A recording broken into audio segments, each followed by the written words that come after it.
Hello, good evening, afternoon. Which one is it exactly? Whichever one. Hello, good evening, everyone. My name is Ncoza. I will be the panel facilitator for tonight. Hopefully, we can from this particular conversation. We'll all get what we need from this particular conversation based on how I conduct myself.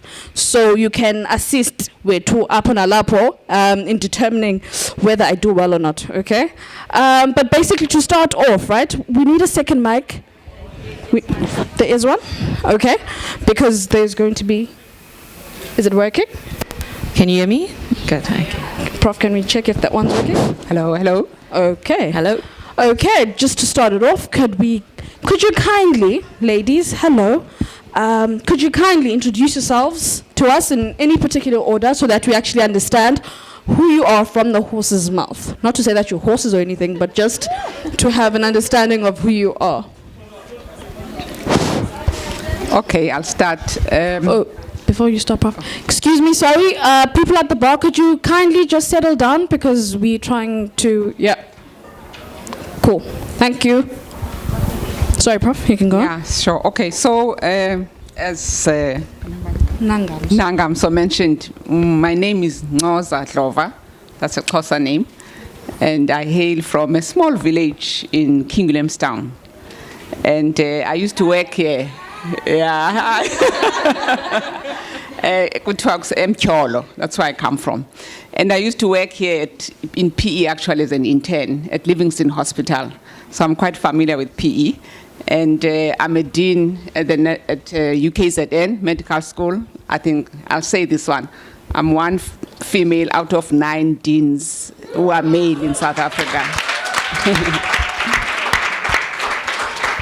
And I'm a dermatologist, and my interest is in ethnic skin, African skin and hair. And my other interest is on pigmentation disorders, marks, keloids, scars. And the third interest is on HIV and skin. So those are my areas of research and interest. Thank you. Thank you.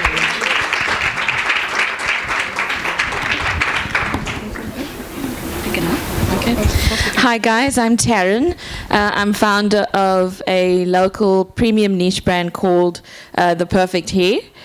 We designed the range about 4 years ago when we realized that there really wasn't a premium, good quality, vegan, natural product for African curls and coils in African climates. There just wasn't anything that was smart enough for what the consumer wanted and needed.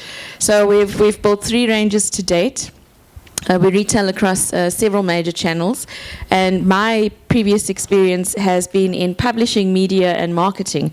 And my specialty was, or my area of focus, was the African female consumers. So this business feels like coming home. Thank you. Molweni. My name is Relebohile Moeng. I'm founder of AfriBerry. The brand started 8 years ago.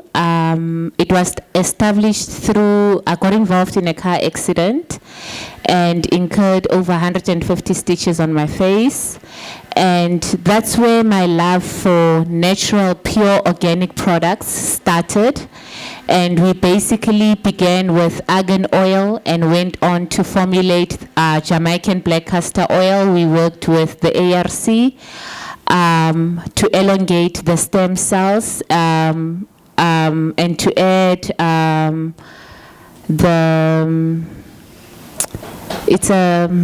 it's a complement of minoxidil. It works like minoxidil.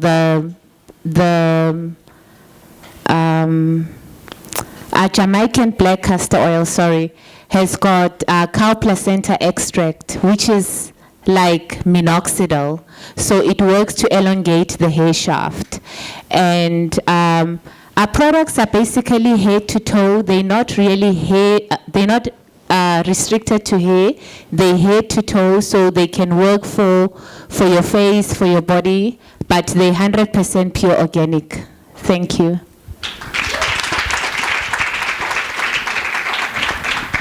I would think that research is needed in order for all of you to actually do what you guys do. And I think I want to actually understand the basics of your research interests, particularly when Prof, I'd like to know what exactly triggered you to want to study, because you discovered, along with your colleagues, you discovered a particular gene to find out what causes alopecia in black women's hair. Alopecia in jibaba, in black women's hair. And I think we're trying just to basically, could you just tell us, Prof, what exactly inspired you to want to actually research black women? Okay. Thank you, Chair. Oh, take my. Can you hear me? Okay. So you will forgive me. I'm a scientist, right? And whatever I say is evidence-based, and it's not anecdotal, and it has been researched, right? I will say certain things that you may not like, but they are true, whether you like them or not, based on my research, okay? Because we are here to empower you, because knowledge is empowering. Because there are lots of things that you hear. There's Dr. Google there, who will give you everything that you want to hear or want to see, but it may not be factually true. So as scientists, what we write and publish and say is based on evidence. And most of the evidence is based on doing research and getting the results and interpreting them. So the first thing, I want to correct my chair here and say, in a nice way, hi Gabi. So alopecia is a term that refers to hair loss. Now, there's 3 textbooks on hair loss, meaning there are thousands of causes of hair loss. So it's almost like saying, when you say alopecia, it's not a diagnosis. It's like saying you've got headache. Then you have to find out what is causing the headache. Or you say you've got stomach cramps. Then you have to find out what is causing the stomach cramps. Are we together? Yeah. So I'm sure when you leave here, you'll have a diploma in dermatology. So alopecia just means hair loss, okay? Now, under alopecia, we have a number of causes. And traction alopecia being one of the causes. And traction alopecia is injibaba. We call it like that, isn't it? Yes. So hairline or marginal hair loss. And traction alopecia is not equal to alopecia or hair loss. It is a type of hair loss. Do you understand? Yeah. Now, if you look at Africans, the most common cause of hair loss is actually self-induced. It is caused by us. And that is a traction alopecia or injibaba. We cause it. Now, things that we cause, we can also prevent them. And we prevent them by educating our people. The second cause of hair loss is the one that she was referring to that I found a gene for, which is called central, meaning central, centrifugal, it spreads outwards, cicatricial. Cicatricial is a medical term for scarring, meaning once you've lost the hair, it is gone. You will never ever have it again. Alopecia, as I said, means hair loss, okay? So I will give you the mnemonic CCCA or triple CA. And this condition occurs commonly in women. And it occurs in women of African descent. If you have an African gene within you, you are more likely to get this condition. Whether you are African American, you are African, or you are mixed race or colored. We have never seen it in Caucasians or Asians. We only see this condition if you have an African gene in your blood. Right.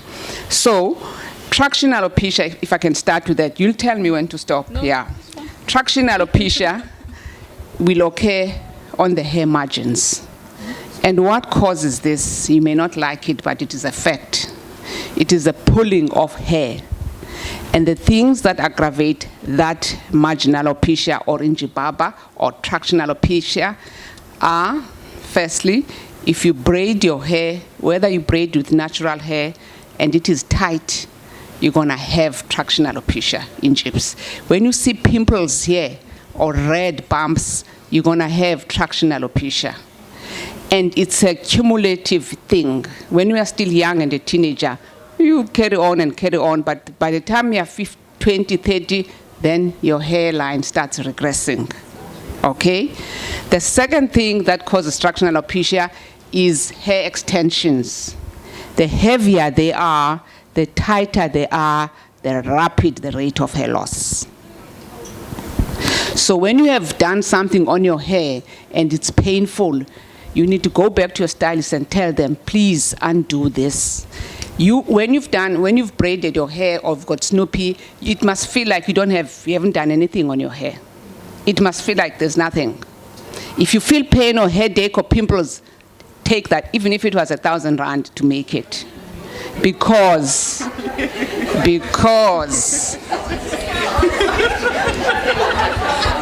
I am serious. Because to get that hair back when you are 40 or 30, I was just telling my colleagues and friends, you have to pay 50,000 rands through a hair transplant. When your hair is shiny, there are no roots there. The only thing that will help is a hair transplant, and it's expensive. Now, does it make sense to actually do all this traumatic stuff on your hair when you're going to lose your hair? And I want to reiterate and say, the braids, the weaves, they are bad news.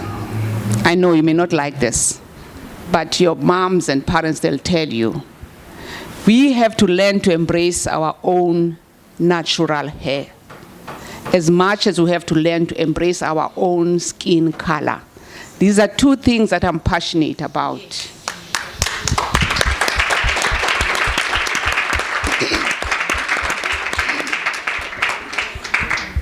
So, the best skin color is the one that you are born with. You know, people may call me yellow bone, this and that, and maybe admire my skin or whatever. Of course, I like my skin because this is who I am. But if I had the choice to go to Pick and Pay or Woolworths or anywhere, Checkers, I would go for the darkest of the skin, because that skin has got melanin. And melanin is the pigment that protects us from the sun. So black, when they say black is beautiful, it is so true. It's beautiful physiologically and scientifically. But it doesn't mean people who are light in complexion or myself must now go and suntan, or my friend here. No, because when you like my friend there, light in complexion, you are more prone to skin cancer. So in this world, sometimes people never know what they want. The dark people, they want to be lighter, they use skin bleaching, and the lighter ones want to be dark and they suntan. But the fact is, the best skin is the one we are born with. So going back to the last point about hair, CCCA, I think I'll talk more about the gene later on. Yeah. But I just wanted to give you an introduction. Yeah. Thank you very much, Prof.